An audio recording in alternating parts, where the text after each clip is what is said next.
gödölüm. Gödöllerin içinde bellimessan gödölüm. Yanım köydüm aşkında örtönlü can gödölüm. 14'ü giyeceğin ay mahtavan gödölüm. Gördüm şemgi cemalın aklım hayran gödölüm. Görmegenler köyüngde tartar arman gödölüm. Gıyırlar bilen bağlarga kılsan seyran gödölüm. Kaddın egip salam bir servuravan gödölüm. Yalan çiğini yanlıyırsen baksan her yan gödölüm. Gödöllerin padişahı şah cahan gödölüm. Madam senin köyüngde men sergerdan gödölüm.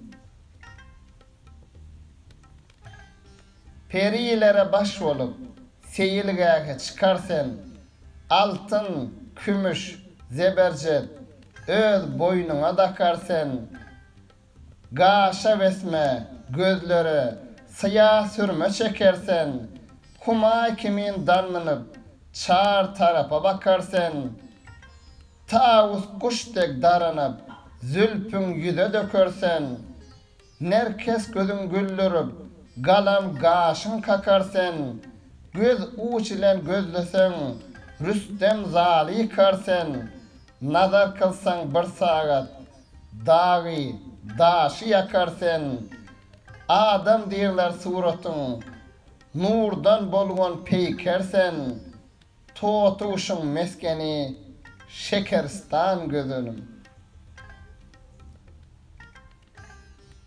Aşıklarını örtüyüp kıllığın şive nazdır. Her tarın ücresiye mün tümen bersem azdır. Goynun bağ behiştir. Açılan lale yazdır. Kalbim kuş azmeyler. Seyretmege pervazdır.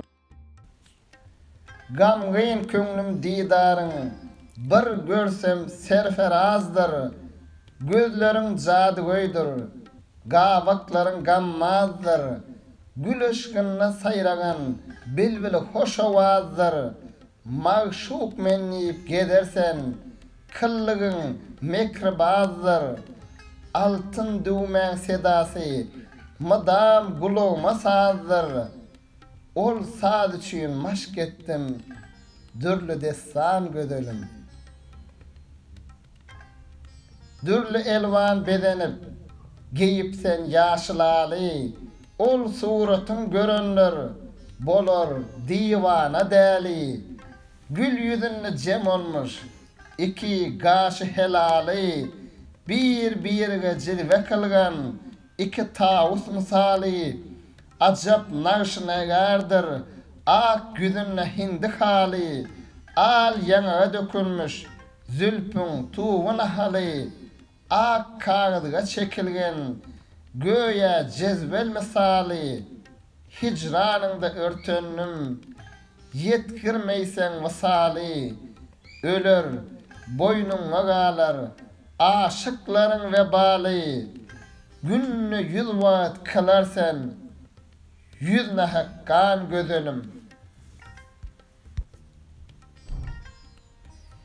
Mim mübarek yüzlerin misli mahtavanlar. Ri kimin gaşların görem kişi hayranlar. La melip la kul berlen sallan 5 gün döwranlar. Bi baharın bossani goýunun lala reyhanlar. Sen bilen bäseden niçik akmak zenanlar. Dal dowama tışkınna işim ahı peganlar. Elip kaddım ham kılan hesret bilen hicranlar. Nun novçoluk çağların öter sennen meyhmanlar. Bergil hüsnün zekatın görkün yüzde meyhmanlar. Nepes diyer maralım bağ bossan gödölüm.